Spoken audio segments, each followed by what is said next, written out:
Finally एकदाची मुहूर्त लागला स्वामी समर्थला जायचा. अक्कलकोटला नाही पण मंगळवेढ्याचं स्वामी समर्थाचं मंदिर आहे. यांनी एकदा म्हणलेलं, मग म्हणलं जाऊया. पण दत्त जयंती दिवशी जायचं तर काय करणार आहे, जायला मिळलं नाही. त्यामुळे आज जाऊया म्हणलं आणि लवकरच आम्ही अक्कलकोटला जाणार आहे जोडीनं. त्यांनी जाऊया म्हणत नवीन वर्ष चालू झाल्यानंतर जावं म्हणलं. मस्तपैकी इथं मंदिर आहे. मी पहिल्यांदाच बघितलं हे मंदिर. त्यांनी आधी एकदा आलते म्हणून मी पहिल्यांदाच बघितले मंदिर. खूप प्रसन्न वाटलं इथं या मंदिरात येऊन. म्हणजे शांत वाटत होतं. गाणी तर इतकी छान लागली होती ना, गाणे ऐकतच राहावं बसावं असं वाटत होतं गाणे. तिथं मस्तपैकी अशी विहीर होती, खूप खोल विहीर आहे. पहिल्या जुन्या काळातली विहीर आहे म्हणून ही. इथं वटवृक्ष बी होतं मस्तपैकी असं हे होतं. पहिले स्वामी समर्थ म्हणून इथे बसत होते. लवकरच आता अक्कलकोटला जाणार आहे. आता कधी मुहूर्त लागतंय काय माहीत, पण जाणार आहे.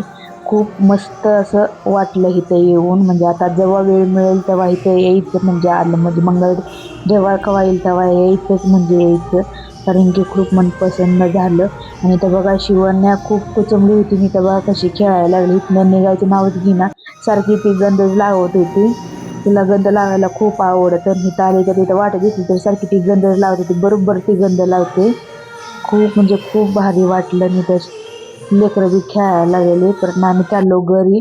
घरी जाताना दुकानातनं घेतला मी एक कोण. घरी गेल्यावर खाल्ला आणि शिवराज झोपला होता म्हणलं खाऊन घेतला, कारण त्याला खूप सर्दी झाली त्याच्यामुळे ना दिला.